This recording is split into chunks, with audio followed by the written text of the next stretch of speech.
What's going on, everybody? Welcome back to TFD, your home for everything sports, culture, and viral moments. And man, do we have something special to talk about today. This might just be the best news we've heard in a long time. The GOAT is officially back, 100% healthy and ready to roll. Yeah, you heard that right. Caitlin Clark is back in full force, and the sports world just got a whole lot brighter. Let's talk about what went down at the Annika Pro-Am, because honestly, Operation Shutdown is complete.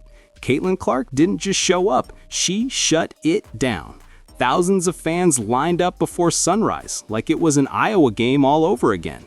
You would have thought the Indiana Fever were in town the way the crowd followed her every swing. Wherever Caitlin goes, the cameras follow, the people cheer, and the energy goes through the roof. It's official. She's the show, the main attraction, the walking highlight reel. And what makes it even better, she shines her light on everyone around her. From Lexi Hull showing off her swing to Sophie Cunningham going full Sophie and accidentally hitting a fan. It was pure entertainment from start to finish. And of course, Caitlin kept it classy. Between shots and laughs, she still found time to do interviews, smiling like she owned the course. When asked about the moment, Caitlin said it best. She's just out here having fun, competing, and enjoying every second of it.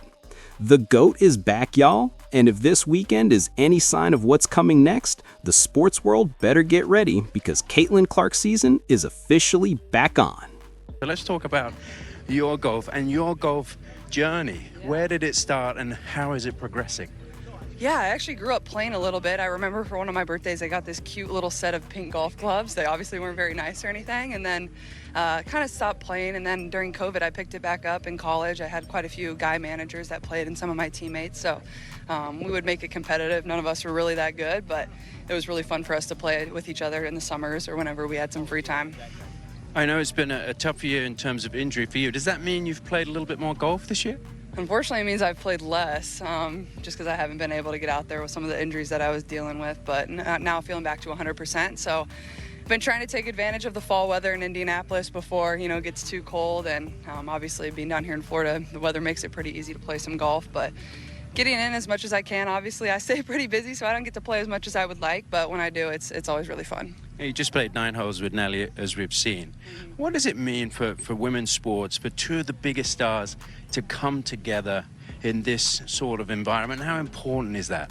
I think it just shows how powerful, supporting one another can truly be. And, I've always been a big advocate of that and supporting women's sports and always been a big fan, whether it's golf or soccer or volleyball, whatever it is.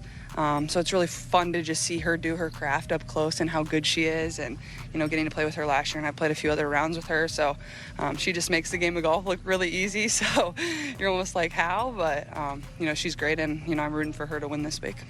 Well, we'll see if she can. She has a fantastic record here, so we'll see if she gets the job done. Thoughts on your golf swing? You've been working a little bit with Jamie Mulligan, I saw back there. What are you struggling with? Well, I'm slicing it off the tee, but that was honestly probably my best drive of the day, so I'm happy with it.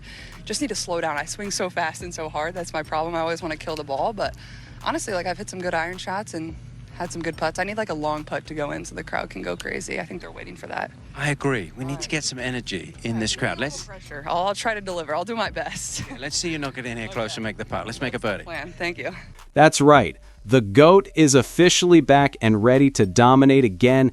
And I gotta say, this right here changes everything. For months, we've had rumors flying, reporters guessing, fans wondering what was really going on with her health. But now, there's no confusion. She said it live, straight from her own mouth. Caitlin Clark is 100% healthy. That's all we needed to hear. Now, let's be real. A lot of people didn't trust the updates coming from the Fever. We all remember how quiet things got around her injury. People were asking questions like, why isn't Caitlin saying anything? Or why hasn't the team released any details? And honestly, fans had every right to be frustrated. Because if we're being honest, and we always keep it real here, the Indiana Fever haven't exactly earned that trust. Stephanie White, Amber Cox, Kelly Krauskopf, yeah, we're looking at y'all. Fans have been skeptical from the jump. The way they handled Caitlyn's injury, the silence, the confusion, it all felt messy. Remember how one day she was day-to-day, then suddenly she was out for weeks?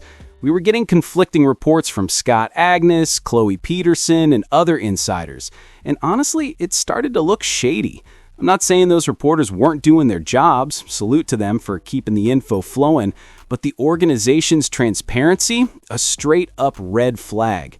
And then there's the training facility. Man, that place is cursed. Every time someone steps in there, somebody's getting hurt. Even the trainer tore his Achilles. Like, come on. At that point, you got to call that a bad omen. That's why most of us fans were saying Caitlyn needs to train far away from Indy this offseason. Drew Hanlon, go find Chris Brickley. Go get that private work in, somewhere else, somewhere safe. But now that she's healthy, it's on. And for all the players running to Project B to Unrivaled, you better get your bags packed because Caitlin Clark is coming for everybody next season.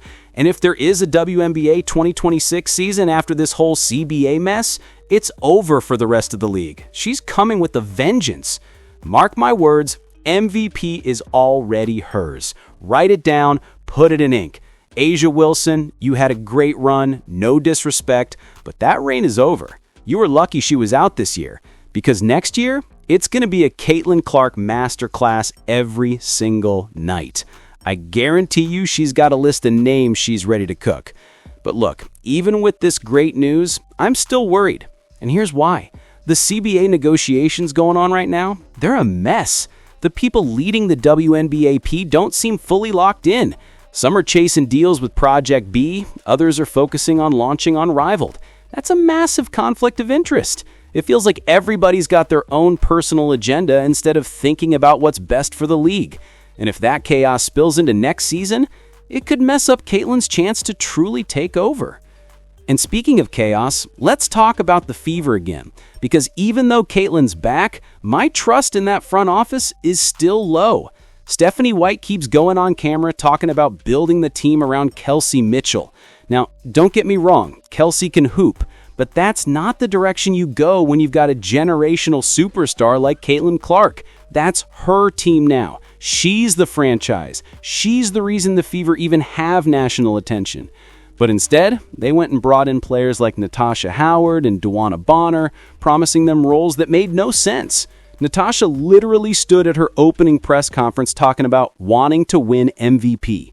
Like, what? You're the fourth option on this squad. How you talking MVP before you've even played a game? And DeWanna Bonner? They gave her a max contract and she dipped without delivering anything. Straight up scam. And that's what frustrates fans the most. The Fever had all the tools to build something special around Caitlin Clark after her rookie season.